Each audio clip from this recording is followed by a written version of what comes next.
O objetivo hoje da nossa conversa é que a gente possa dar para vocês um overview da API da Simbiose pelo ponto de vista de negócios. Só bota no mudo aí, Mariana, porque está fazendo barulho.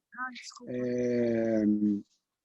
Pelo ponto de vista de negócios, e vocês terem uma maior compreensão de por que a gente montou essa API Simbiose e como é que isso impacta nos nossos produtos, quais são as funcionalidades e assim por diante. Primeiro ponto, antes de a gente entrar no tecnês mesmo, é entender a necessidade de mercado.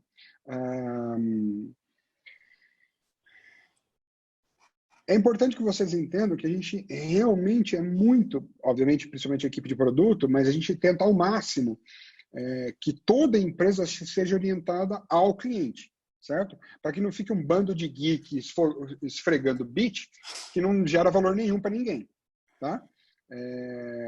Então, a gente tem que criar algo que seja relevante para alguém. E é por isso que eu bato muito na tecla. Por isso que, em vez de vocês irem direto para programação, em vez de vocês irem direto para aprender sintaxes de linguagem ou aprender as tecnologias, que vocês estão batendo muito no ponto de entender negócio. Os melhores desenvolvedores que a gente tem dentro de casa não são aqueles que melhor conhecem do código, são aqueles que mais entendem de negócio. Repito, as melhores pessoas que a gente tem dentro de casa, em termos de produtividade, em throughput mesmo, capacidade de execução, são aquelas que entendem o que o cliente quer. Entendem o porquê o cara quer. Certo? E isso é valiosíssimo, muito valioso para a gente. Tá? Então, pelo amor de Deus, não negligenciem essa parte, porque é muito valioso. Tá? Aí, a gente tem, só para vocês entenderem, eu vou disponibilizar esse arquivo para vocês. Foi feito um grande estudo pela equipe de produto durante semanas sobre todas as dores, todas as necessidades e desafios das pessoas que trabalham com dados, sabe? Desde de um analista de BI, de uma pessoa de TI, de um desenvolvedor, todo mundo. Então a gente chegou no que a gente chama de personas. Tá? Personas são perfis de pessoas dentro das empresas, para simplificar o conceito. Então aqui a gente tem, para começar, um analista de BI. Como vocês já viram lá no curso do BI Pro, é uma pessoa que fica o dia inteiro criando relatório, criando dashboard de BI, né, de Business Intelligence. O analista de negócio é uma outra pessoa que, digamos que ela é menos técnica e mais orientada ao negócio da empresa. Pode ser alguém de um administrativo de vendas, pode ser alguém de uma área de marketing, certo? Uma pessoa mais orientada a negócio. Ela tem as perguntas de negócio e é ela que geralmente demanda dados, porque ela quer responder perguntas de negócio. A gente tem um analista de machine learning, e aqui, obviamente, está usando um exemplo de analista, mas poderia ser analista, numa estrutura grande, seria analista, gerente, diretor, vice-presidente, o que quer que seja. Tá? Mas todos com o mesmo conceito mental. O analista de machine learning é aquela pessoa que vai tentar, vai empregar o machine learning dentro da empresa, vai tentar usar machine learning para, sei lá, fazer uma predição, fazer uma clusterização, para atender a algum objetivo de negócio. Tá? A gente tem um outro perfil, a outra persona, que é o generalista de TI, que geralmente esse cara é encontrado dentro de pequenas empresas e médias. Portanto, é alguém, geralmente aquele sobrinho do dono, sabe? Aquele faz tudo. É o cara que implanta sistema, é o cara que mexe em rede, é o cara que instala Wi-Fi, é o cara que configura o AD, o cara faz tudo. Esse cara, pra gente, é o generalista de TI. É alguém que tem um conhecimento, se duvidar, o cara até programa um pouquinho, mas ele não é especialista em absolutamente nada, mas ele não faz tudo em TI. Tá? De novo, ele é muito encontrado dentro de empresa pequena e média. Ele pode ser um cara tanto interno quanto externo. Ele pode ser um prestador de serviços de analista de TI que tem vários clientezinhos que ele atende. Várias empresas que ele atende. Obviamente, toda empresa tem o gestor da empresa, seja dono, diretor, o que quer que seja, presidente. E esse cara tem papel de gerir a empresa, de levar a empresa para frente. E por fim, a gente tem por fim não, quase no fim, a gente tem o usuário de operação, ou o que a gente chama dentro da empresa de usuário operacional. O que é esse cara? Para nós, usuário operacional é uma pessoa com acesso a computador. Tá? Então, digamos que a gente não está chamando essa pessoa, pessoa de chão de fábrica, alguém que está lá mexendo na máquina, que está numa linha de produção. Tá? A gente está chamando de usuário de operação, usuário operacional, uma pessoa que, de fato, trabalha no dia a dia com o computador. Que para ela realizar o trabalho dela, ela precisa do acesso ao computador. Certo? E agora, sim, por fim, a gente tem outros, aí um aspecto mais técnico, um cara que, com um background, uma origem mais técnica, um DBA, um Database Administrator, que é uma pessoa que fica o dia inteiro olhando para um banco de dados, visando otimizar o banco de dados ou reestruturar o banco de dados, o que quer que seja. E a gente tem o papel, por fim, do desenvolvedor. Vocês, a grande maioria de vocês aqui, tem pessoa que cria sistema, implementa o RP, ou cria subsistemas dentro da empresa, faz integrações sistêmicas, etc. Tá? Uma empresa pode ter todas essas personas, como pode ter algumas dessas personas. Depende do tamanho da empresa, depende do ramo da empresa, mas eu acho que fica, claro, dá para vocês entender, vocês conseguem entender que essas personas, elas existem no mundo. Acho que esse é o ponto principal. Tudo bem até aí? Alguma dúvida? Se tiver dúvida, por favor, pergunte, tá, gente? Não, beleza. Então, tá bom. Então, a primeira coisa que a gente... Maravilha. A primeira coisa que a gente fez foi mapear essas personas. E aí, a gente começou a levantar dores, desafios, problemas, desejos que essas pessoas poderiam ter, ou que qualquer um que mexe com dados poderia ter, quando se fala em relação ao uso de dados. Então, primeiro ponto diz respeito a acesso e uso. Tá? Como é que aquela pessoa acessa e usa os dados? Depois, compartilhamento, armazenamento, visualização, transformação, carregamento, correção e qualidade, o uso avançado de machine learning, gerar e inserir dados, a governança dos dados. Tá? E isso resultou... deixa eu compartilhar minha tela aqui. Isso. Vocês estão vendo um Excel aqui, né? Isso resultou num material com dezenas, na verdade, dezenas não, centenas de dores. Tá? Então, por exemplo, uma dor em relação a acesso perco muito tempo integrando e fazendo manutenção entre diferentes sistemas. O cara quer acessar o dado, mas para acessar o dado ele tem que fazer integração entre diferentes fontes de dados. Tá? O outro, não consigo fazer pesquisas ou consultas utilizando dados de diferentes fontes ou diferentes bancos de dados. Certo? E a gente foi listando todas as dores que a gente podia ter e, obviamente, categorizando elas dentro de cada uma dessas categorias principais, que eu já mencionei, né? Acesso ao uso, compartilhamento, armazenamento e etc. E aí, por fim, o que a gente fez foi, para finalizar essa matriz, foi mapear o que a gente acredita que cada pessoa ou cada persona tenha de necessidade de dados. Tá? Onde a gente chegou numa conclusão de, o generalista de TI geralmente tem essas dores, o analista de negócio tem essas necessidades, o desenvolvedor tem esse tipo de necessidade. Tudo bem até aí? Tudo bem. Sim, eu queria saber um pouco mais sobre esses números, se puder, Gabriel. Esse 3,1, 3,0, o máximo seria 5? Eu respondo. Então, o que é esse certeza e esse criticidade? Para cada um dos itens que a gente criou, a gente deu um grau de criticidade, isso é, o quão crítico é aquela dor para o sucesso ou insucesso daquela persona na realização do seu trabalho. Certo? Então, aquela dor dói. O quanto aquela dor dói? É uma dor que ele consegue sobreviver? Ou é uma dor que, tira o sono do cara e não consegue realizar o trabalho dele? Tá? Então, a gente tem uma pontuação de 0 a 5 para essa dor. E o certeza é o quanto a gente tem, como empresa, como pesquisa, certeza que aquela dor é válida. Isso é, que aquilo lá é de fato uma dor. Com base em todas as pesquisas que a gente já fez de mercado, com todas as experiências e interações que a gente já teve com o cliente, certo? Então, é um Mas, índice de... licença, Gabriel. E se for, se vocês acharem válido, é que fica com esse xizinho com fundo azul, é? Sim. Com fundo verde, exato.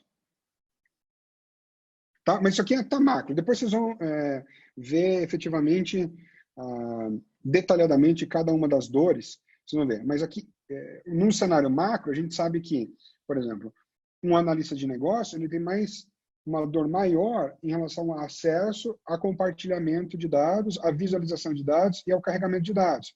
Por exemplo, ele não se preocupa tudo com a transformação do dado. Ele já espera que o dado esteja transformado para que ele consulte. Ele não se preocupa nem um pouco com o armazenamento de dados. Ele quer o dado disponível para que ele possa consultar. Entendeu? Olhando por outro lado, ele não tem o conhecimento necessário para fazer machine learning. Então, o uso avançado de machine learning está completamente fora do escopo do trabalho dele. Não necessariamente ali dentro de alguma coisa de machine learning não pode ter uma dor para ele, mas ali o Gabriel está vendo de forma macro, como ele falou. Isso. Depois a gente tem uma coisa que é micro mesmo. Aqui foi macro, assim, tem uma questão de visualização ou não tem visualização. Mas, obviamente, pode ter subitens dentro de transformação que ele pode querer.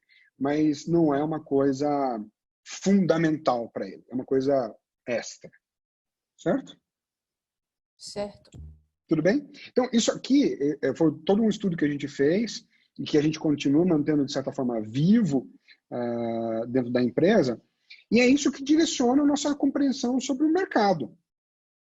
Certo? É isso que nos direciona em termos de, isso aqui é uma funcionalidade interessante ou não é interessante?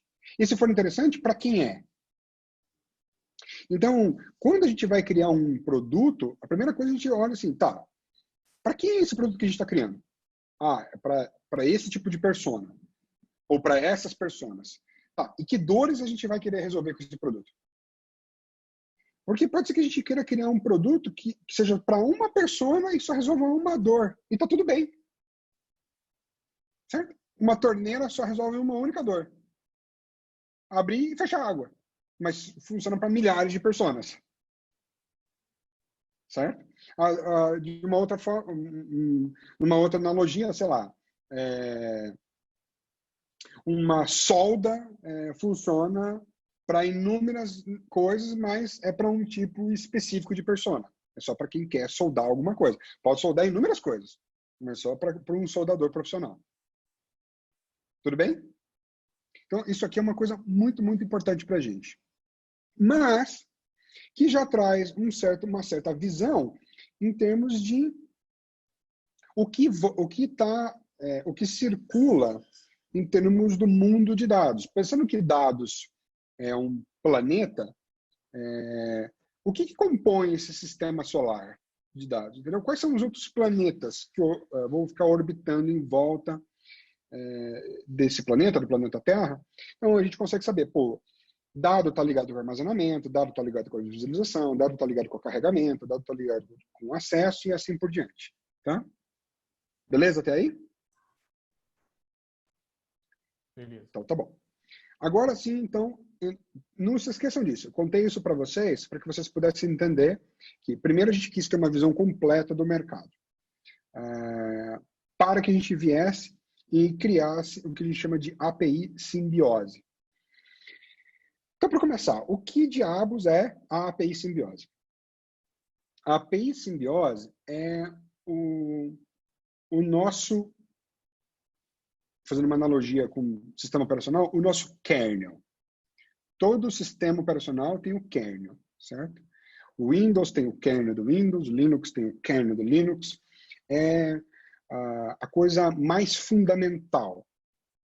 Sem o kernel não existe sistema operacional. Tá? É a base. Por que a gente resolveu criar uma API simbiose? Primeiro que a gente identificou que potencialmente inúmeros produtos utilizariam as mesmas funcionalidades. Como a gente viu lá, existe um certo mapeamento do sistema solar, certo? A gente sabe que pode ter um funcionamento distinto de produto para produto. Alguns vão usar funcionalidade tal, outros vão usar funcionalidade Y, Z. mas fique em volta daquilo. Então, fez muito mais sentido para a gente criar uma stack de tecnologia onde que a gente pudesse brincar de criar Lego, de montar Lego em cima dessa stack.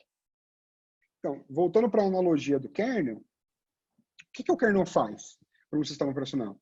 Ele que dá a base necessária para que os programas rodem, para que os programas sejam instalados no sistema operacional. Certo? É o kernel do Windows que possibilita que você possa ter um Photoshop, que você possa ter um Word, que é uma aplicação. Da mesma forma, é o kernel do Linux que permite você ter as inúmeras aplicações que você tem no seu Ubuntu, por exemplo. Tá? Então, dentro da simbiose, a API da simbiose é o nosso kernel. Ali é tudo que existe de mais fundamental para que a gente possa criar produtos ou programas em cima, ou criar produtos em cima dessa base. Tudo bem até aí? Sim. Gabriel, posso fazer uma dúvida? Diga, Cássio, manda. não seria a API do Slice and Dice, por exemplo? Porque é o produto? Boa pergunta. Antigamente, como do nosso produto era principal o Slice and Dice, sim, era a API do Slice and Dice. O que a gente fez? Nós repensamos toda a arquitetura para que a gente não fizesse mais a API por produto. A gente fizesse uma única API que conteria toda e qualquer funcionalidade que a gente quer adicionar dentro da empresa. E aí, o Slice Dice, enquanto produto, usa exatamente as funcionalidades que ele quer, que ele precisa para existir. Então, por isso que a gente chamou de kernel, porque ele está um nível abaixo. Tá. Faz sentido? Não faz, entendi. Então, na verdade, a API, na verdade, nada mais é do que, confirme se eu estiver errado, é o que vai fazer conversar um produto com o outro. Por isso que você tem a API para poder acessar aquele produto, tá? Ou seja, o mesmo comando que funciona para o Slice and Dice vai funcionar para qualquer outro tipo de produto. Exatamente. A API é uma padronização de uma interface de comunicação. Você estabelece um padrão, ó, todo mundo que quer fazer query vai usar nesse formato. Todo mundo que quer armazenar dados vai armazenar dados nesse formato. E é por isso que a gente chamou...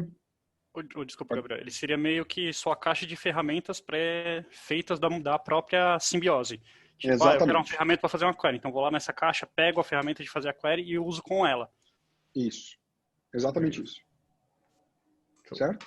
E é por isso que é da simbiose, porque o nosso objetivo é ter multiprodutos.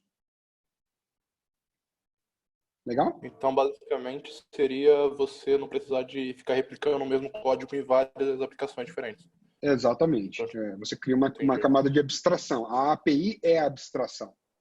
Entendeu? Você está abstraindo toda e qualquer funcionalidade que a gente viu nessa interface, nesse mapeamento aqui.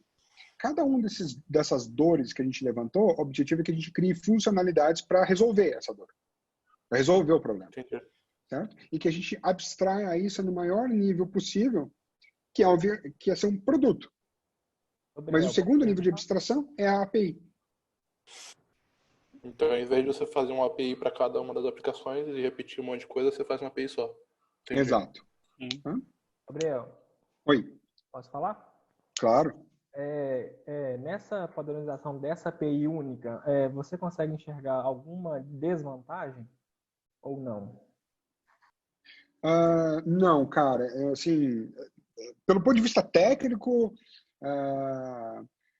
houve um tempo... Vai ser sexo dos anjos aqui, mas houve um tempo onde poderia você falar em microserviços, onde você pega cada uma dessas funcionalidades, quebra num serviço micro e você, em vez de ser uma única API, você cria centenas de APIs, certo?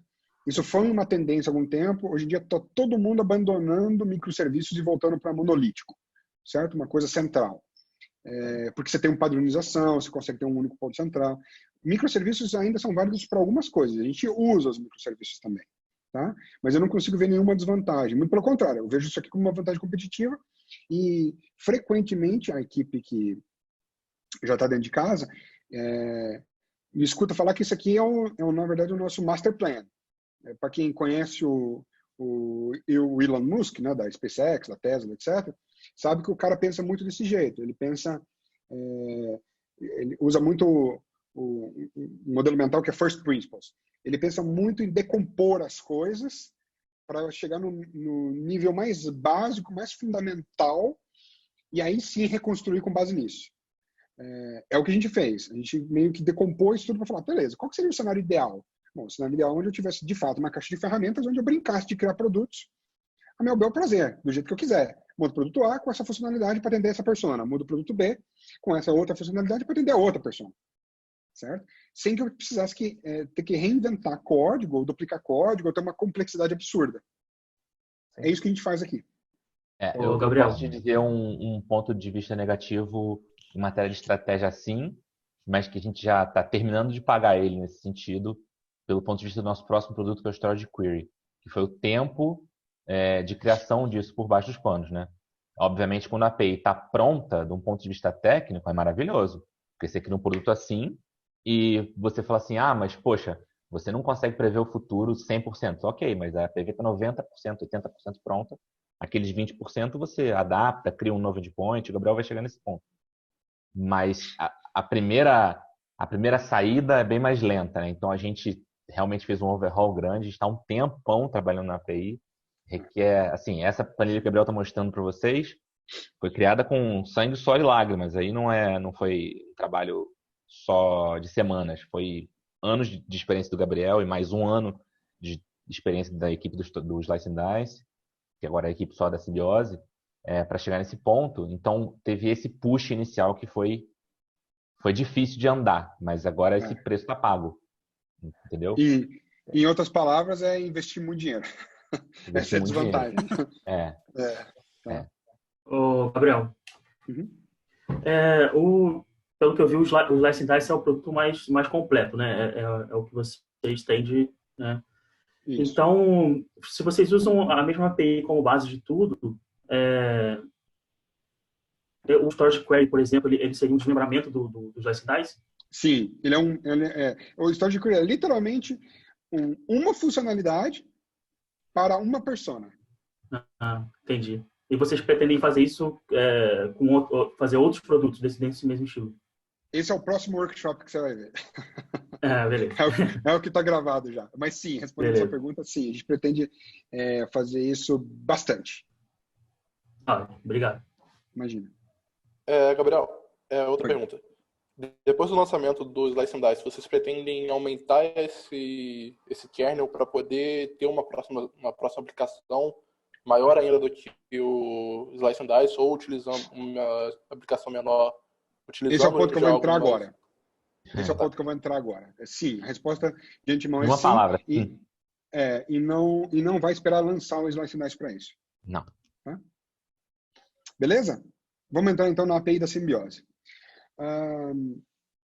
Primeira coisa, vou explicar de baixo para cima, tá bom?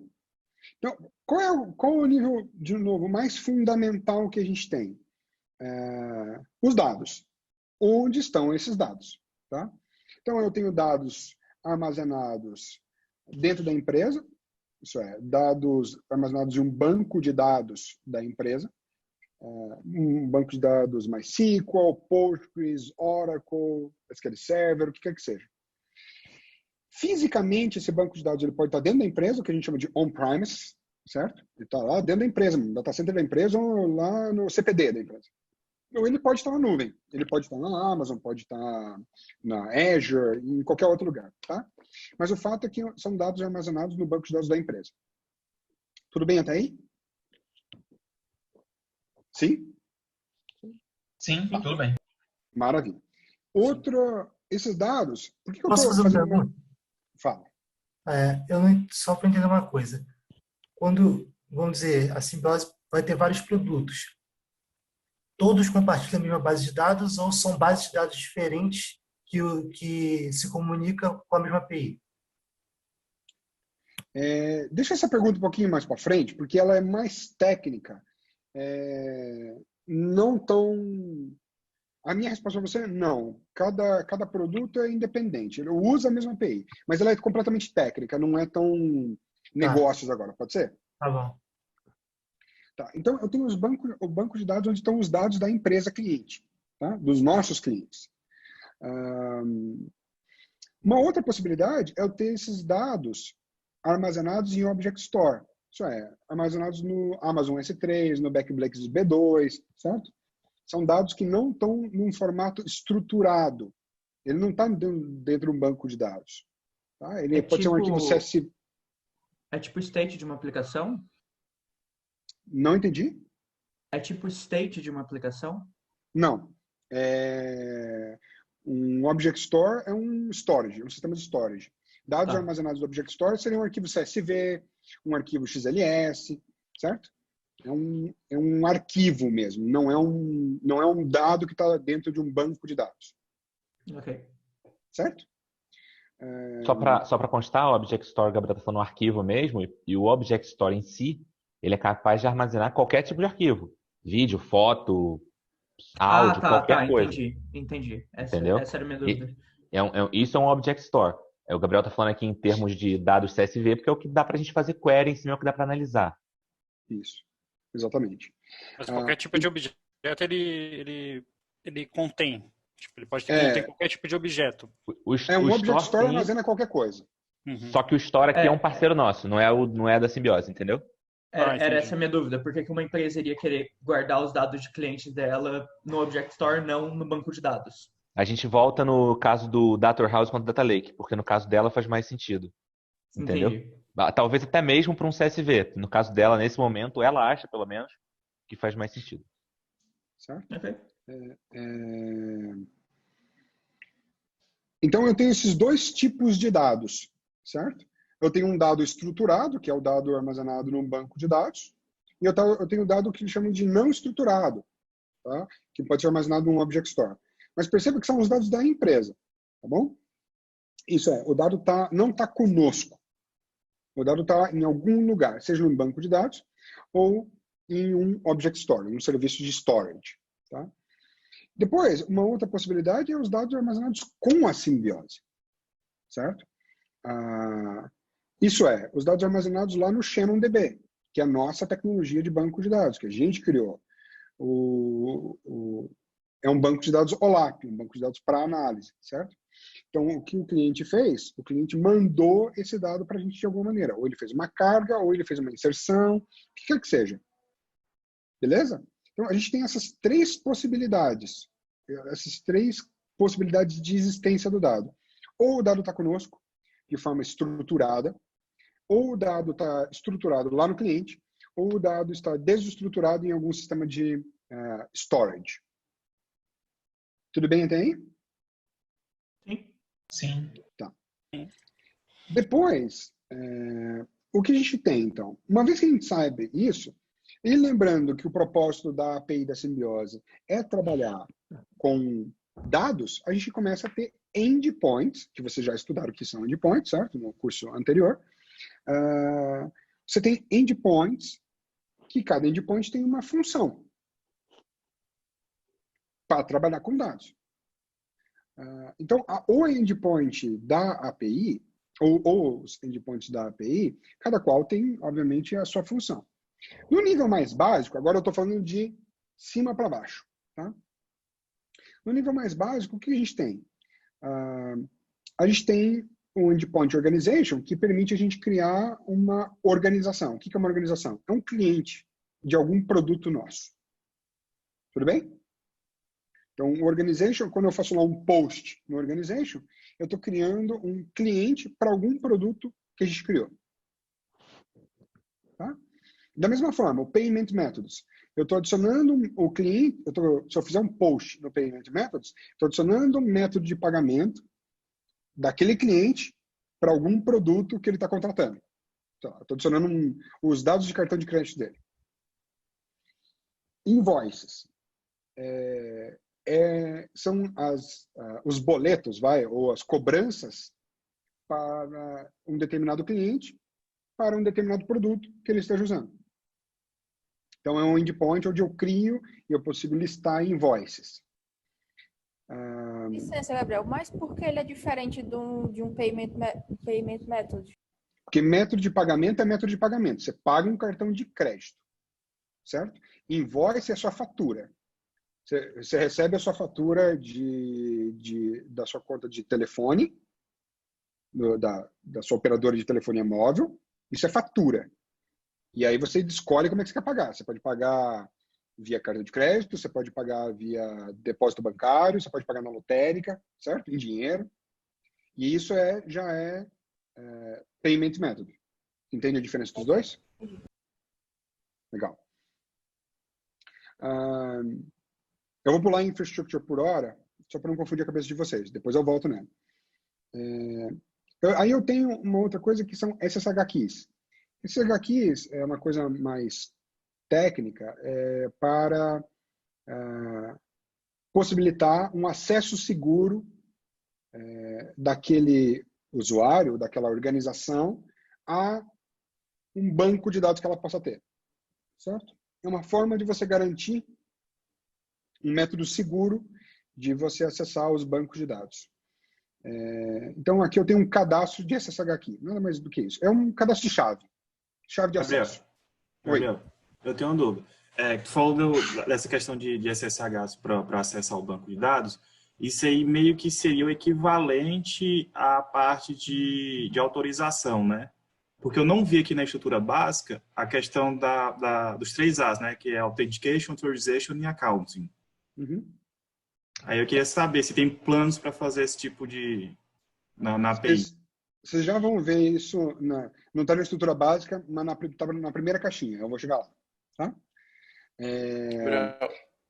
Oi. Então, basicamente, seria parecido com aquele autorização de token, tipo, que você faz, que você gera um token e libera acesso à API. Seria parecido com isso? Mais ou menos. SSH é uma coisa que você usa para acessar o Linux. Certo? É uma coisa para você... sim. É isso. Isso aqui é um cadastro de chave SSH. Sim. Acho que eu entendi. Tá? Não se preocupe com entender profundamente agora o conceito de SSH keys, tá? Pensa que é um lugar onde você vai lá e cadastra sua chave, para que você possa reaproveitar essa mesma chave para acessar inúmeras outras coisas. Certo? E, por fim, dentro da estrutura básica, você tem as estatísticas de uso. Tá? Como é que está o uso dos meus recursos? Sei lá, quantos bancos de dados eu tenho, quantas tabelas eu tenho. Tudo que eu uso na API da Simbiose, eu tenho um sumário de uso. Tudo bem? Então, isso aqui é a estrutura básica da nossa API. Qualquer que seja a funcionalidade, basicamente, isso aqui é o básico. Tá? Então, eu preciso ter uma organização. Provavelmente eu vou ter um método de pagamento, porque eu vou cobrar por esse produto. Para eu cobrar, eu preciso gerar um invoice, eu preciso gerar uma fatura. Posso não ter uma SSH key, se o cliente quiser ou não ter. Eu tenho estatísticas para tudo que eu faço na API. E o infrastructure eu vou voltar só no final, tá? Que vai fazer mais sentido para vocês. Tudo bem a estrutura básica da API? Legal. Agora eu vou começar a entrar nas funcionalidades em si. Tá? Primeira coisa, que é um dos As que eles estavam falando, é justamente a autorização de acesso. Então, aqui eu tenho 2 tipos, né? Primeira coisa, eu tenho um endpoint /user, que é onde eu crio um usuário, e esse usuário sempre está associado a alguma organization. Uma pessoa sempre trabalha para alguma empresa, certo? Então, eu tenho um endpoint user. Então, se eu fizer um post no /user, eu vou criar um usuário, e esse usuário vai estar associado automaticamente a alguma organização. Tudo bem? E essa organização, consequentemente, vai estar associada a algum produto. Tudo bem, tem? Depois, eu tenho o endpoint permissions. É aqui que eu dou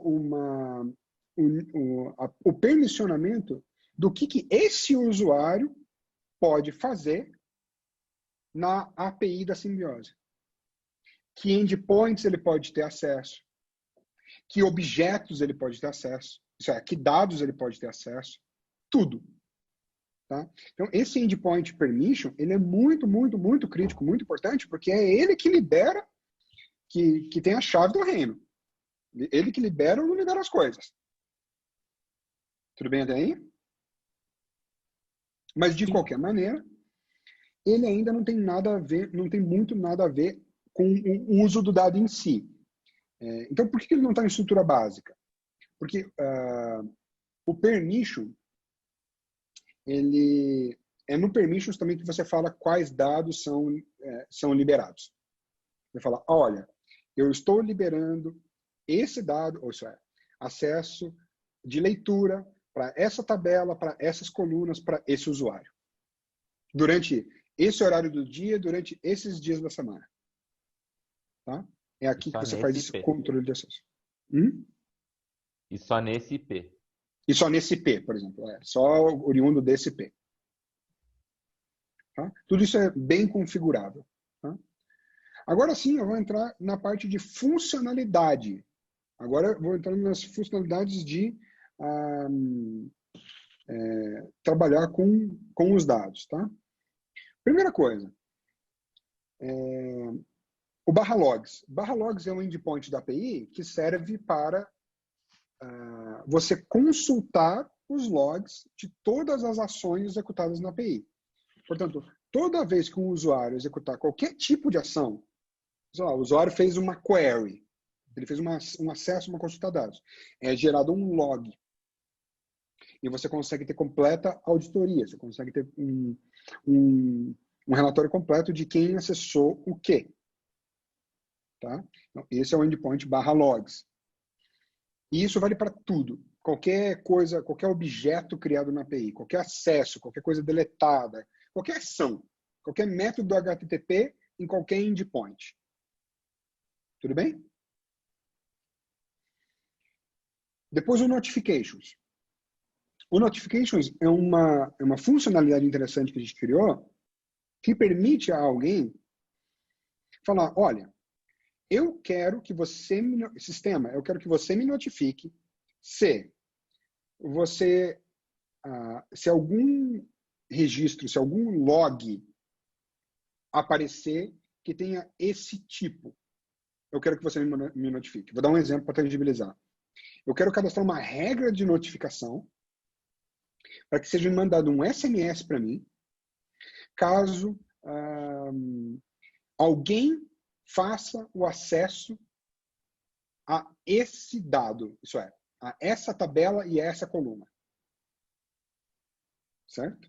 E aí, como tudo é logado, a gente tem um trigger, nada mais é do que um trigger aqui. Como tudo é logado, quando gerar o log, passar por essa regra de notificação, existir essa regra de notificação, ele vai bater e falar, opa, bateu nessa regra, eu tenho que notificar alguém. Certo? Então, isso dá um controle absurdo, não apenas de você fazer uma análise reativa, que é você ficar lá lendo o log, como você pode fazer uma análise, estabelecer alguns monitoramentos proativos. Que fala, pô, se alguém acessar isso aqui, se alguém deletar isso aqui, se alguém tentar criar isso aqui, se der tal erro na execução de tal ferramenta, me notifique. Tudo bem? Sim. Por fim, ainda na parte de auditoria logs, a gente tem o data audit. O que esse cara faz? Ele permite que a gente consulte de forma ainda mais assertiva os usuários que acessaram tal dado. Ou os usuários que têm acesso a tal dado. Certo? Isso é muito importante. Gabriel. Oi. Esse data audit vai servir tanto para a gente do sistema, né, para a simbiose, quanto para os clientes também terem acesso ou não? Sim, perceba que isso aqui a gente está falando da API simbiose. Aí, a depender do produto que a gente está criando, se a gente quer prover essa funcionalidade para que o cliente do produto tenha a capacidade de auditoria, basta a gente utilizar o /data audit por debaixo dos panos. Isso é muito útil, nossa, para o usuário, então, posso? Certo? Mas, por exemplo, vou dar um spoiler aqui. Na primeira versão do produto Storage Query, a gente não está usando Data Audit. É vantajoso, tem valor, mas como a gente quer lançar o menor produto possível, isso é o produto mais simples possível para lançar rápido e verificar se ele tem sucesso ou insucesso rápido, a gente nem botou essa funcionalidade. É provável que ela entre em versões futuras, porque lá, de fato, pode agregar muito valor. Entendi. Entendeu? Faz sentido para vocês o que é o Data Audit? Sim. Tá. Então, é uma forma de você encontrar pessoas, usuários que tiveram determinada ação relacionada ao dado. O nome já diz tudo, é uma auditoria de dados. Né? Depois, na caixinha organização, a gente tem primeira coisa, o Data Catalog. O Data Catalog é uma forma de você poder catalogar os dados. Isso é uma maneira de você poder ter inúmeras fontes, inúmeras origens de dados e poder catalogar isso de forma organizada. Então, eu poder botar descrição, poder botar comentário, poder colocar anotações em relação a uma coluna, em relação a uma tabela, certo? O Data Catalog literalmente possibilita que você monte um catálogo. Imagina um catálogo de produtos, onde teria descrição, de onde veio, para que serve, para que deve ser atualizado, quando foi criado, se é relevante, certo? É para isso que serve o Data Catalog. Além disso, acho que dá para clarear mais, porque ele também permite você acessar o catálogo. Então, você consegue criar esse catálogo, falar, olha, o que está em cada categoria, e depois falar, me diz me dá aí todos os dados de vendas. E ele, te entrega quais são as tabelas que tem ali, ou quem são...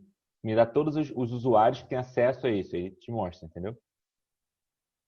Certo? É um grande organizador. É um endpoint que permite a organização. Certo?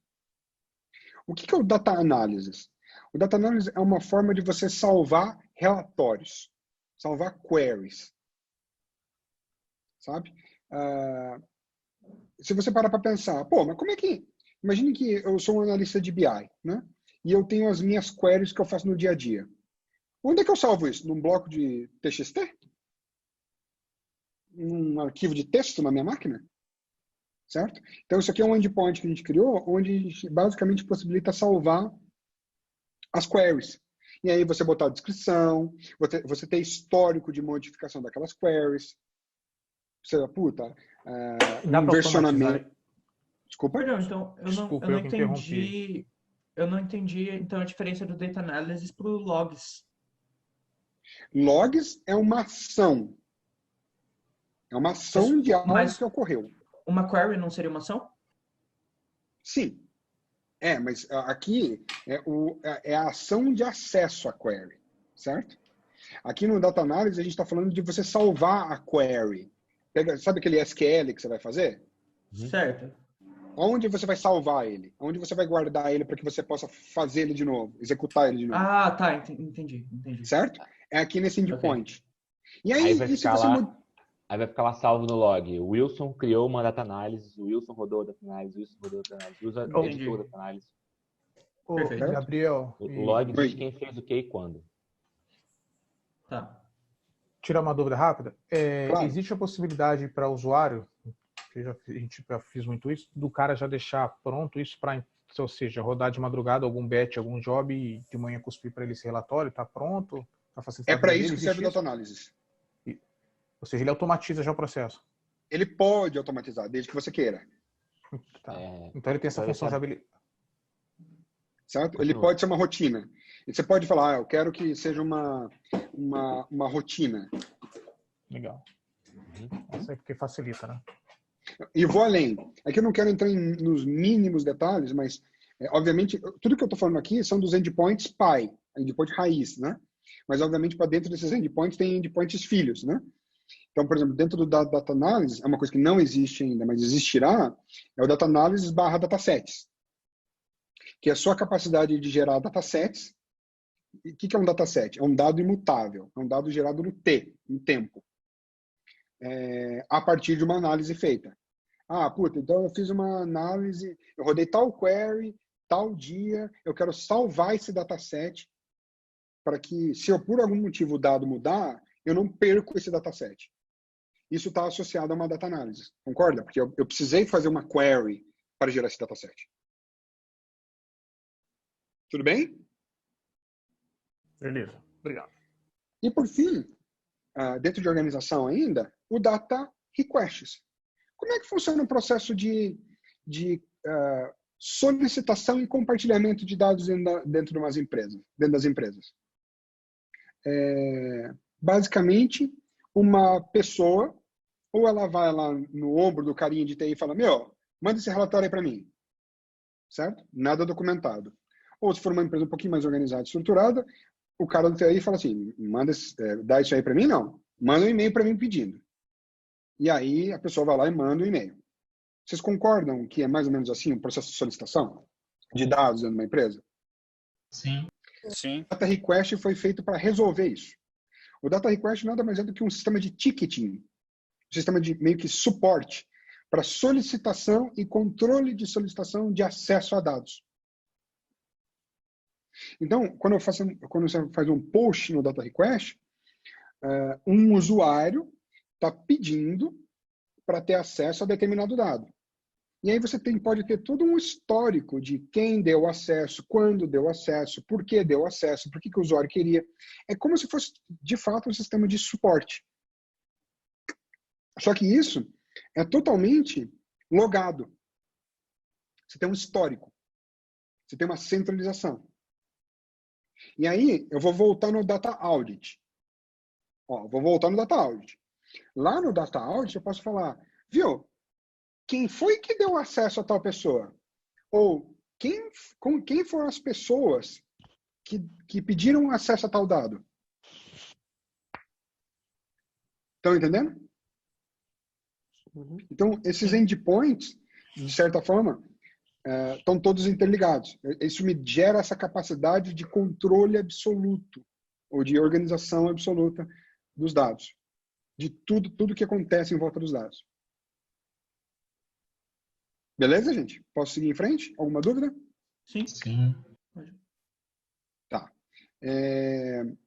Então, agora sim, no nível mais fundamental. Armazenamento.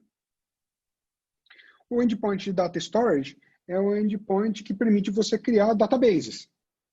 Que databases são esses? Database esse que vai ficar armazenado aqui dentro com a simbiose, armazenado no ShannonDB. Certo? Então, quando eu criar aqui no Data Storage, eu fizer um post no Data Storage /databases, eu estou criando um database, esse database, qualquer dado armazenado dele, de fato está ficando armazenado com a simbiose, lá no ShannonDB. Tudo bem? Uhum. O que é o Data Manipulation? O Data Manipulation são os endpoints que permitem você inserir, atualizar ou deletar dados para um determinado database. A gente só separou. Data Storage é o endpoint que você permite criar o database, criar, apagar, deletar, né? E o Data Manipulation é aquele que permite você inserir, atualizar ou deletar dados, de fato. Tudo bem? Um seria o create, outro seria, na verdade, o delete, include e update. Basicamente isso, né? O Data Storage é o cara que cria o esquema, né? Cria o banco. E o Data Manipulation é o que faz o insert, update e o delete. Top. Tá? Tudo bem em termos de armazenamento, mas é importante ficar claro que quando a gente está falando de armazenamento, a gente está falando de armazenamento conosco. A gente não está falando de nenhuma dessas duas opções aqui, no banco de dados da empresa ou no Object Store. Tudo bem? Gabriel, só uma dúvida com relação ao armazenamento. Por que essa divisão de separar os outros métodos em um outro endpoint? Não ficar todos os quatro? Só organização, né? Organização, porque eu posso ter... Pensa que é uma API, né? Eu posso ter pessoas que têm permissionamento para inserir dado ou para, sei lá, fazer atualização de dado, mas não tem permissão para criar um banco de dados. Entendi. Faz, porque, tipo assim, pelo que eu vi, a API é feita em Python, né? Então, tipo, muda um pouco de como a gente trabalha essa questão do middleware. No Node fica mais fácil de eu fazer de ponta a ponta. Então, por isso que eu estranhei um pouco, entendeu? Essa divisão de organização. Mas aí você já está falando dos internals da API, isso indifere, tá? Endpoint é endpoint. Endpoint é propósito. O endpoint ele tem que ter um propósito claro. E você cria endpoints para que você possa, quanto mais granular você cria, maior capacidade de permissionamento. Certo? Lembra do permissions. Eu posso criar um permission, um grupo de permissão, que vai falar, não, esse usuário aqui só pode realmente inserir dados, mas ele não pode consultar dados. Entendi. Entendeu? Lembra que a API ela é criada para possibilitar várias usabilidades para vários produtos. E não os produtos são criados com o que dá para fazer com a API. Então, também você pode imaginar que, por algum motivo, a gente queira criar um produto onde dá para inserir dado, mas não dá para criar coluna. Entendeu? O cara tá só a tabela pronta. A gente pode querer fazer um produto onde o cara consegue criar bancos, mas não consegue inserir dado nenhum. Sim, aí quando vai para um outro produto, como é uma API para multiprodutos, aí agora eu entendi com a explicação dele. Fora o permissionamento, tem vários. A gente poderia te dar vários use cases, mas só para você entender que dá para. Eu entendi o que o Gabriel tinha falado, mas essa separação assim, ainda estava um pouco nebulosa, e aí esperar para dar mais tempo para ver se eu conseguia compreender. Mas agora que tu falou, Henrique, terminou de clarear. Obrigado. Excelente, muito bom. Gabriel, beleza em termos de armazenamento? Gabriel, no caso, aquele último endpoint ali, ele tem uma subdivisão para cada um dos métodos ou ele... Sim, sempre tem. Sim. Tá, sempre tem. Aqui eu estou falando do Py, mas sempre tem. Dentro de Data Manipulation, você tem Data Manipulation / Insert, Data Manipulation / Update e Data Manipulation / Delete. Entendi. Ah? Então daí você consegue dar permissão só para criar, só para inserir, só para atualizar, enfim, entendi. Exatamente. Tá? Acesso. Tá? Bom, acesso é uma das coisas mais importantes que eu tenho. Né? Então vamos lá. Presta bem atenção porque isso aqui é crítico. Data Access. Data Access é o que de fato vai permitir acesso ao dado. O Data Access faz uso fortíssimo do permissions. Certo? Você só consegue fazer um Data Access se você tiver uma permissão. Senão, qualquer um poderia acessar qualquer dado. Né?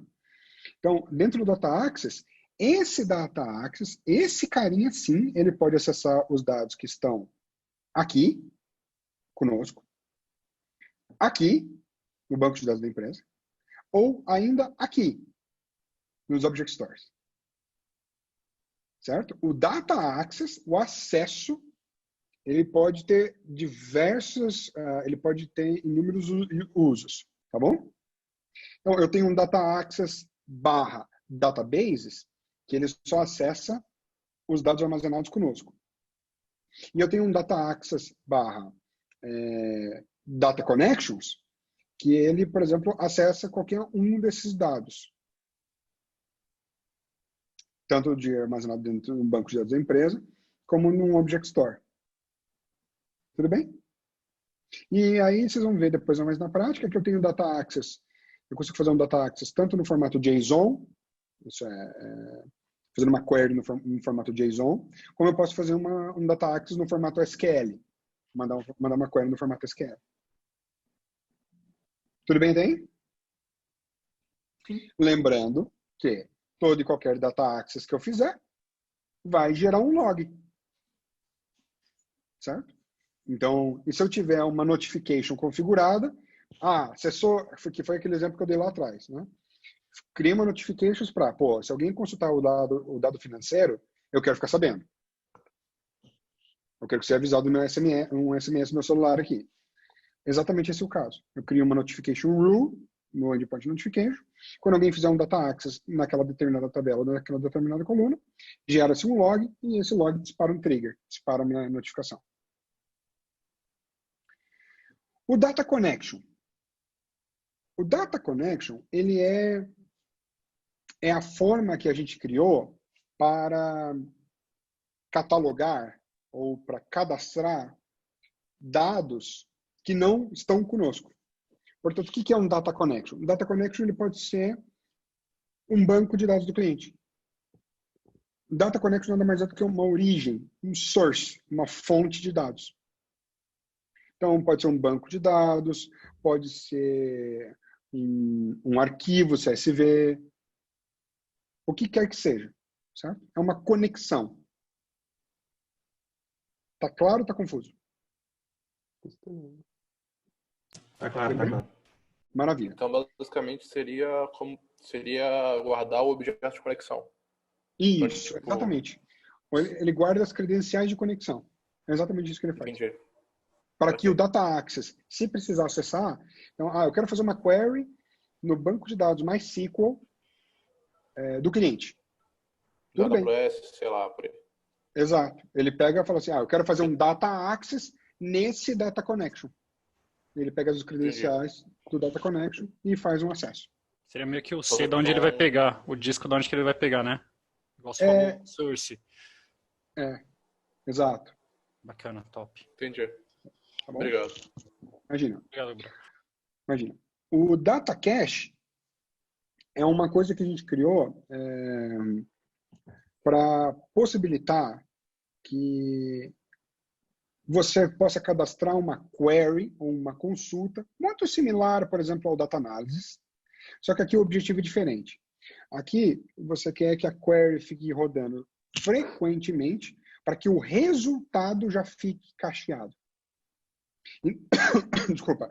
Então, quando você fizer uma query, quando você fizer um Data Access, se você já definiu um Data Cache, ele não vai fazer o Data Access em si, ele vai pegar o dado do cache. Faz sentido? Esse eu fico um pouco confuso. Sem problemas. Repito quantas vezes forem necessárias. O Data Cache é você definir, olha, tá vendo essa query SQL aqui? Eu quero que você fique rodando ela de 1 em 1 minuto. E você pega o resultado dessa query e salve em um determinado local. Tudo bem? E aí, se alguém fizer alguma consulta com essa mesma query, eu quero que, em vez de você fazer a query de novo, você pegue do cache. Você pega o resultado que foi salvo do cache. Tá. É um cache de armazenamento de dados. Então fica meio que salvo nesse cache. Fica meio que salvo nesse data cache. O resultado da query fica salvo no cache e mostrado para o usuário. Top. Exatamente. Para ser instantâneo. Mas aí, excelente, né? Mas aí quando você quando você refaz a pesquisa, ele refaz a pesquisa inteira ou ele refaz só o que está faltando? Só se tiver alguma atualização? Não, ele refaz a pesquisa inteira. Entendi. Mas aí se tiver muitos dados, ele não vai acabar se tornando lento? Digamos que uma query pode ficar lenta, mas todas as subsequentes que vierem depois daquela ficam rápidas, porque ele pega o dado cacheado. Entendi. Entendeu? Esse é o conceito do cache. Você faz uma vez para não fazer N. Você faz uma, paga o preço de uma, para que todas as demais fiquem rápidas. Num espaço de tempo. Só um minutinho. O Leandro levantou um ponto que eu iria perguntar, só que ainda não ficou muito claro para mim. Tá salvo lá no cache, mas o usuário fez uma alteração desse dado. Alguém chega com essa consulta de novo, ele pega a antiga ou ele faz a consulta novamente? Depende, ele pode, no Data Access, falar, dá um bypass cache. Não, eu digo porque se ele faz a consulta do cache e não refaz a query, eu vou ter uma informação já não verídica. Já vai estar... Vamos lá, depende. É por isso que você tem um parâmetro na hora de você fazer a query no Data Access, que você pode passar um parâmetro. Descarta o cache. Bypassa, faz um bypass cache. Certo. Entendi. Então, é na hora de você fazer o acesso que você fala se você se importa em pegar a informação desatualizada ou se você não se importa. Mas pelo que eu entendi, não é só, só vai pegar do cache se for exatamente a mesma consulta? A mesma consulta, mas a consulta é a mesma, o dado mudou. Entendi. Entendeu? Uma consulta é sempre a mesma, select from, asterisco, tabela. Certo? A consulta é igual, mas se você inseriu nova linha, o dado mudou. Entendi. Tem uma coisa muito importante que é um pouco complicado de encaixar na sua cabeça. A gente está falando do usuário, mas o usuário, ele nunca vai fazer isso, né? Ele nunca faz um post não existe. O usuário preenche um formulário num produto que consome a API. Então, a gente, no front-end, programa o produto para trabalhar com a API de certa forma. Então, por exemplo, se a gente está entendendo que é por um tipo de usuário que precisa de um dado em tempo real, a gente não vai fazer com que aquele dashboard, digamos assim, use o cache. Entendeu? Mas se a gente está entendendo que é um usuário, um produto, que o cache é interessante, a gente vai colocar ele para usar o cache. Tem uma coisa entre a API e o usuário que é um produto. Entendi. Então, uma dúvida. Eu compliquei mais. Uma dúvida que eu tinha que eu ia esperar para depois. Essa API nunca, a documentação da API, então, nunca vai ser tornada pública, né? Por exemplo, para alguém fazer uma app para acessar determinado produto, alguma coisa assim, sempre vai ser. Você vai ver no próximo workshop. Nunca fala muito forte. Vou dar um spoiler então já.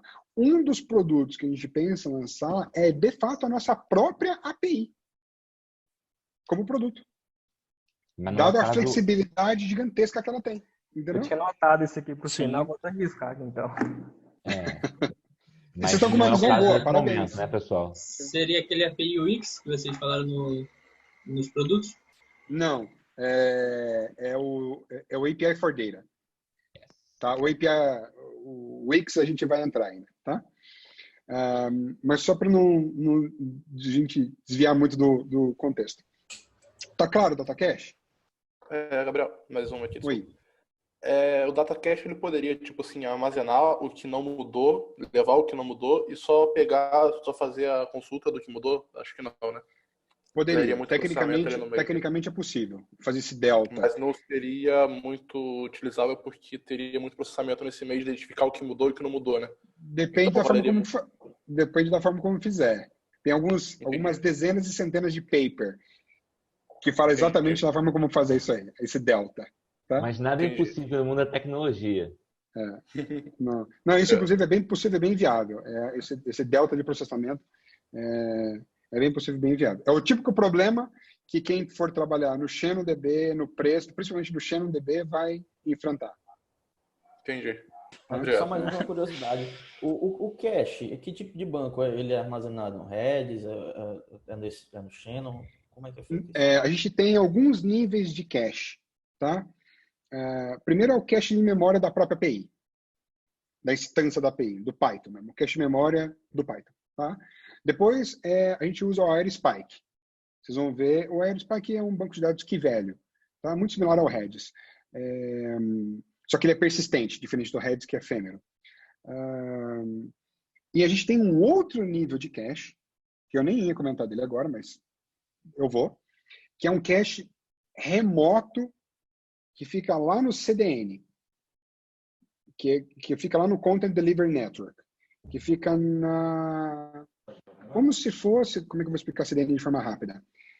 Ele fica dentro da rede das operadoras de telecomunicações no mundo inteiro. Isso é, eu pego os dados do usuário e, se eu quiser, eu boto ele dentro das operadoras de telecomunicações do mundo inteiro. Para que quando alguém fizer um data access, seja quase que instantâneo. Fica aí no poste da sua casa aí o cache.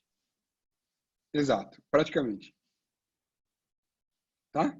Beleza? Então a gente tem esses níveis de cache e isso é configurável. Essa era a minha próxima pergunta. O cliente paga pelo nível de cache? Depende de produto que a gente criar.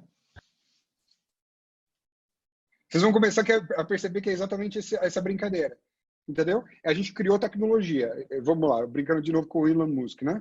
O Elon Musk criou a fábrica de carro. Depende do carro que ele quiser criar. Se ele quiser criar um carro de X, Y, Z, ele criou a Gigafactory. Ele criou a máquina que cria a máquina. Então, ele brinca do jeito que ele quiser. Tá?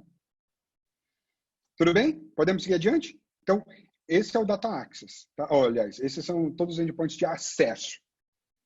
Vamos agora para os endpoints de processamento, que também são muito importantes. O Data Jobs. Isso aqui, Isabelle, tem a ver com o ETL. Tá?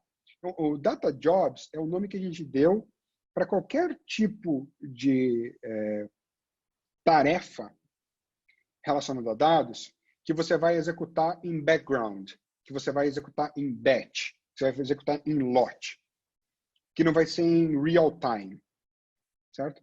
Uma query é real time, você faz a query e você espera a resposta. Um data job não, você manda executar algum job e esse job vai ser executado, porque ele pode ser demorado, porque ele pode ser complexo, o que quer que seja. Então é parecido certo? Com a rotina. Não entendi. Então é parecido com a rotina, é? Ele pode ser uma rotina. Se você configurar... Você está falando do core routine do Python? Não, né? Não.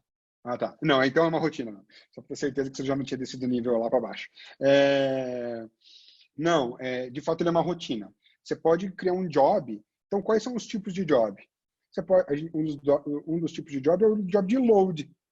O que esse job de load faz? Você fala assim, olha, eu quero que você carregue esse dado desse data connection para esse banco de dados. Que é, lembrando o banco de dados aqui, a gente está falando dos dados armazenados aqui conosco. Então, ó, carrega esse dado aqui que está dentro desse data connection, ou carrega esse CSV para dentro do meu banco de dados. Inclusive, faça isso de forma periódica. A cada 3 horas. E inclusive, faça isso de forma incremental. Não quero que você leia tudo, não. Eu quero que você faça só um delta do que mudou. Certo? Então, isso são tipos de jobs. Então, a gente tem o job de load, a gente tem o job de export, que é pegar um dado que está no banco de dados armazenado conosco e exportar isso para um outro sistema, exportar para um CSV. A gente tem o job de load, export. Obviamente, a gente tem o job de transform, que é você aplicar toda a transformação de dados. Pega essa tabela do meu banco, une com essa, faz esse join, aplica essa máscara, aplica essa modificação no dado e, por fim, salva numa nova tabela. É um job de transformation. Certo? Gabriel, diga. Esse transformation, ele pode ser utilizado em... Como é que é o nome? Num data connection de fora, você poderia transformar um dado de fora e puxar para dentro? O que você faz hoje, por enquanto, por uma questão de não afetar o cliente, a gente meio que está obrigando o cliente a primeiro fazer um load e transformar na nossa infraestrutura. Entendi. Por quê? Porque senão eu poderia sobrecarregar o banco de dados do cliente. Entendi. Entendeu? Entendi. Então eu prefiro trazer para dentro de casa, eu processo e eu devolvo para ele se ele quiser, do que eu não sei qual é a infraestrutura do cliente, eu não sei o quão preparado ele está para realizar rotinas pesadas. Entendeu? Entendi. Então no front-end, se você clicasse em transformar, você faria o load e depois transformaria. Se o dado não tiver carregado, sim. Mas entenda que o load é um outro job. Então, o que você está falando agora é o próximo endpoint que eu vou falar, que é o data pipeline. Uhum. O que é um pipeline? É uma sequência de execução de jobs. Entendi. Tá? O que ele quer dizer? Existe um pipeline que eu quero que você carregue daqui,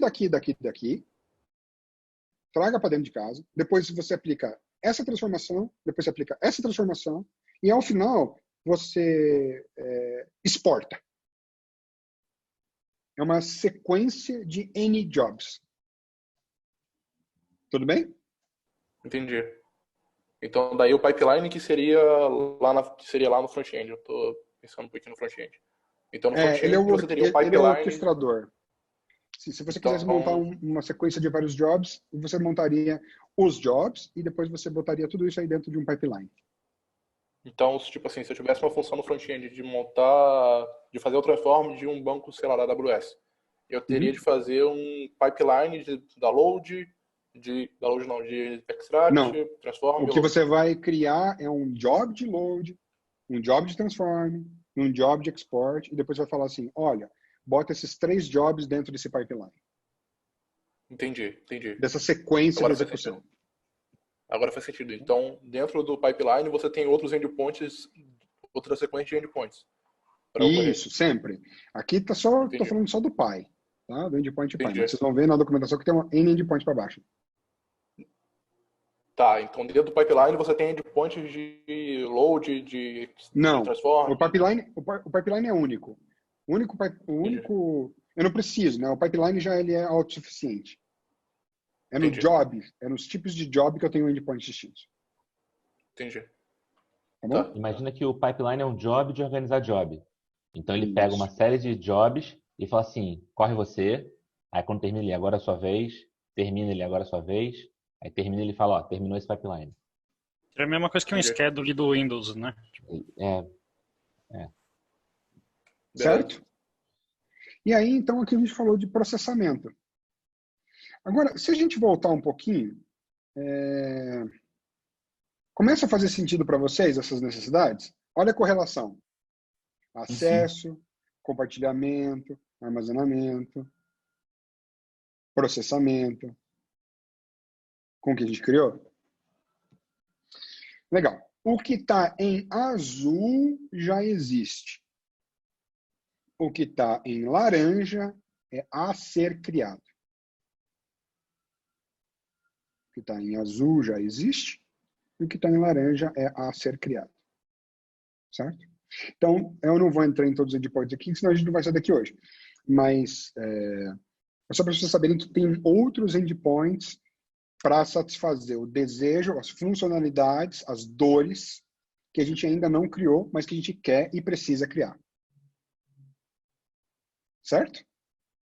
Quando fala que eles não foram criados, é apenas que eles ainda não foram implementados, ou eles estão em fase de desenvolvimento, ou alguns não saíram do papel? Alguns, enfim, nenhum deles aqui saiu do papel. Tá? Okay. Porque eu fui impedido, minha equipe me impediu de montar eles para que a gente pudesse fazer por fases, certo? Vocês vão perceber que eu sou do tipo que constrói e só depois para respirar.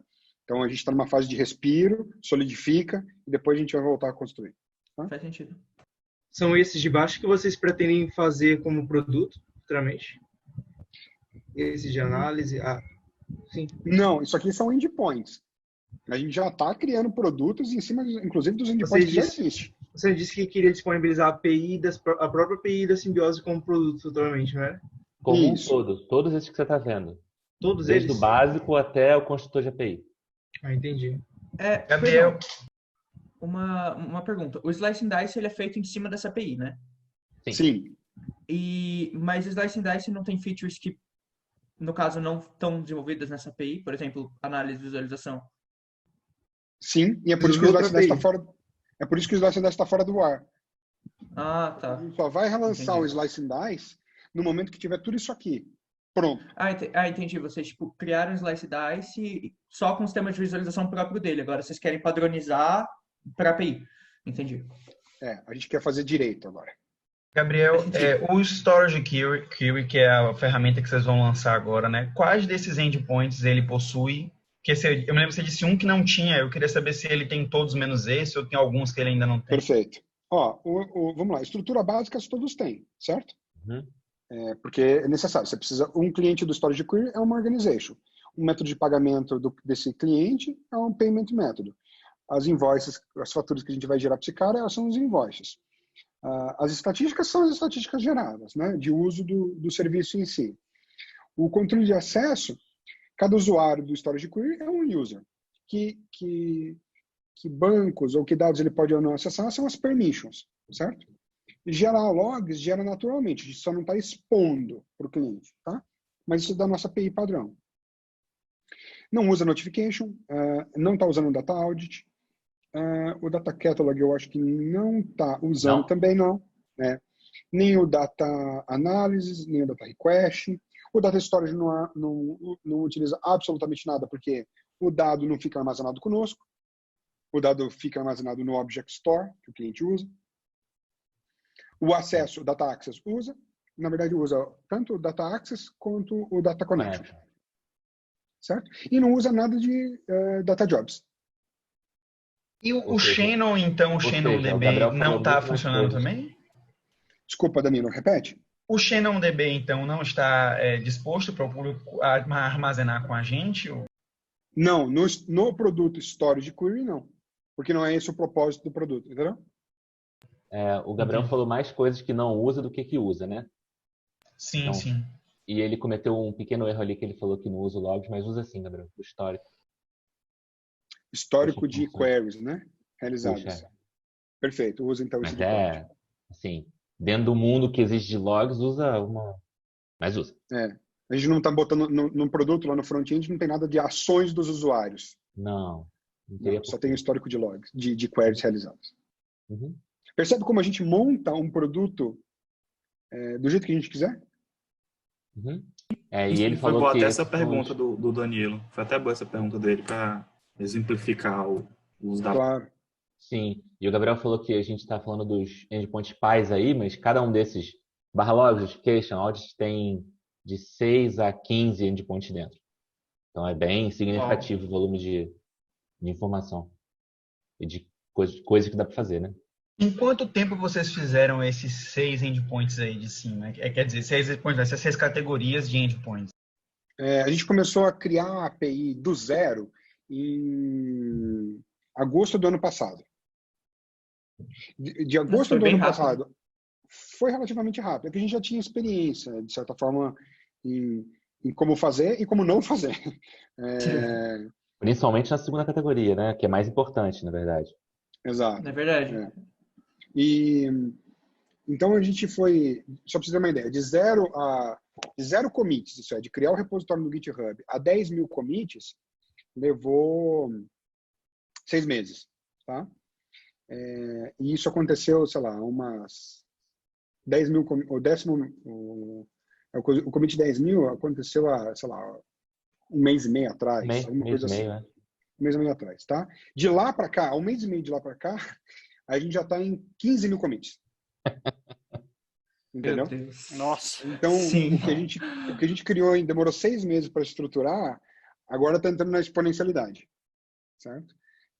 Está indo bem mais rápido. Vale dizer que a gente também partiu de uma base. A API nasceu com uma feature do Slice and Dice, né? Então a gente partiu de uma base que a gente já sabia que era sólida o suficiente. Criar database, storage, manipulation, access, jobs. A gente já tinha uma ideia bem refinada sobre o que precisava para guardar coisas no Shannon. Mas conforme a gente começou a desenvolver o Slice and Dice, que é significativamente mais complexo do que a gente está trabalhando agora, surgiu muita coisa. Então a API expandiu muito o escopo, muito rápido. É por isso que agora a gente, como o Gabriel falou, a gente impediu ele, a gente literalmente falou, não. A gente se amotinou e falou, não, a gente precisa ir para o mercado com alguma coisa e buscou algo que se encaixasse com o que a gente tinha. E ainda assim, essa coisa nova que a gente buscou ainda precisou de mais algumas coisas da API. Então, como vocês veem que não tem como ser 100%, vamos construir aqui, daqui dá para fazer tudo. Sempre dá uma alimentada, claro, cada vez menos, né? Quanto mais você se aprofunda em resolver o problema do cliente, atender a dor do cliente, mais insights você tem de como fazer na API. Entendeu? Porque, como nós dissemos antes, encaixa com o que a gente falou antes, não existe o melhor. Se fosse o melhor jeito da Talek ponto, a gente não precisava fazer isso tudo. Só que cada caso é um caso. Então, acaba que você precisa ir abrindo o escopo um pouco. É igual você falou, né? A API tem que se adaptar ao cliente, não o cliente se adaptar à API. Exatamente. Diga, Danilo. Eu não sei, eu imagino que a API e outras coisas não precise de um sistema de hardware, né, que sirva de base, mas eu acho que o ShannonDB precisa, né? Eu queria saber onde é que fica esse hardware da simbiose que supostamente irá armazenar, então, esses dados, né? Que vai ter que ter um HD muito grande, imagino eu. Na verdade, tem centenas de servidores, tá?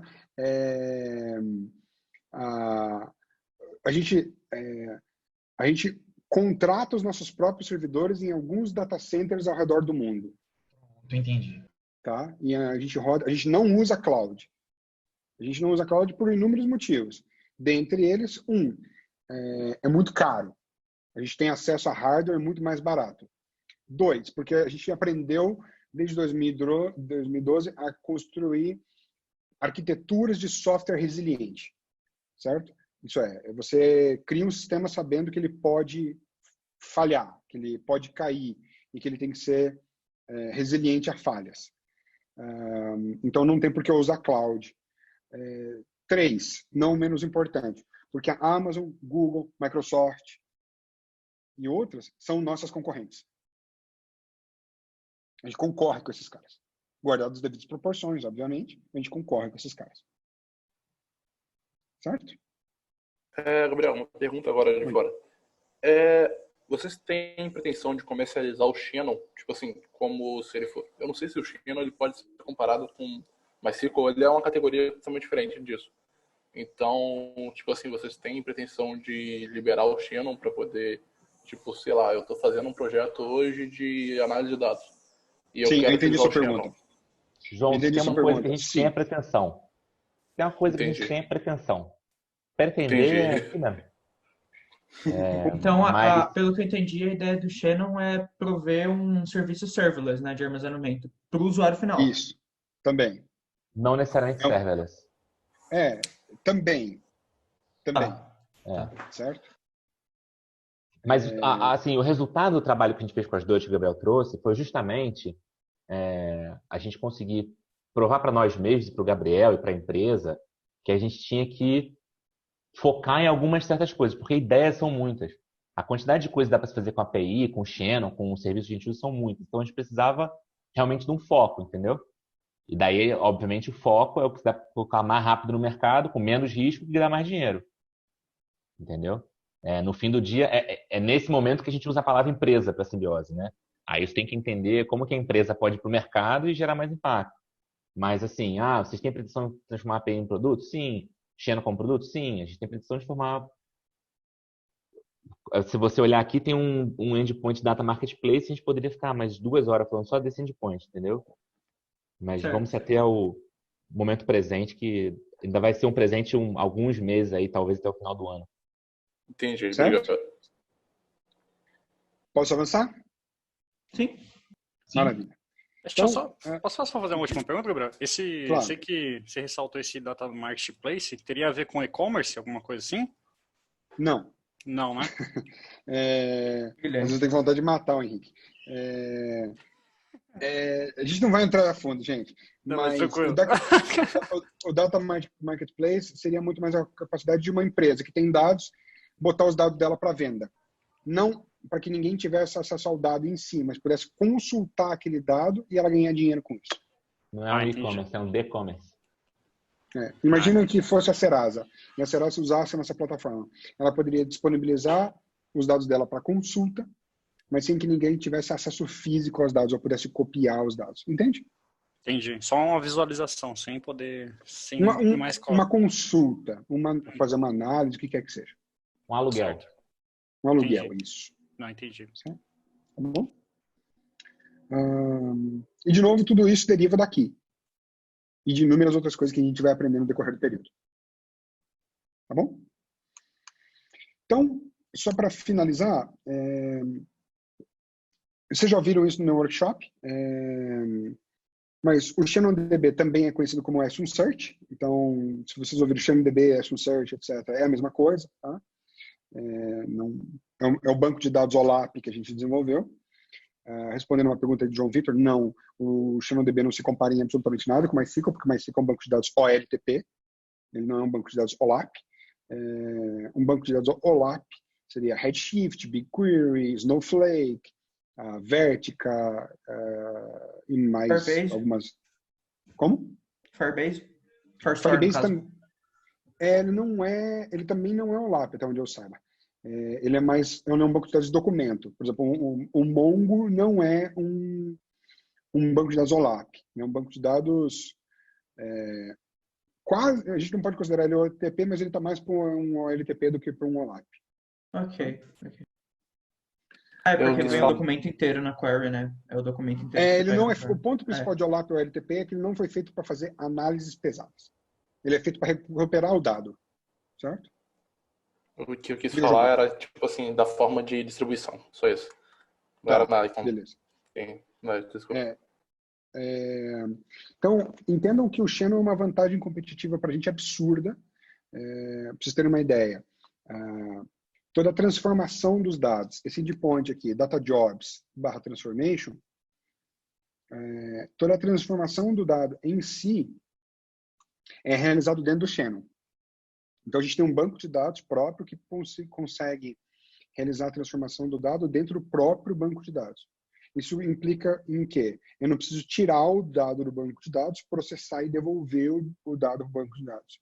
Toda essa transação de rede é muito custosa, gasta muito recurso computacional, é demorada, e a gente não precisa fazer, graças a gente ter efetivamente o ShannonDB.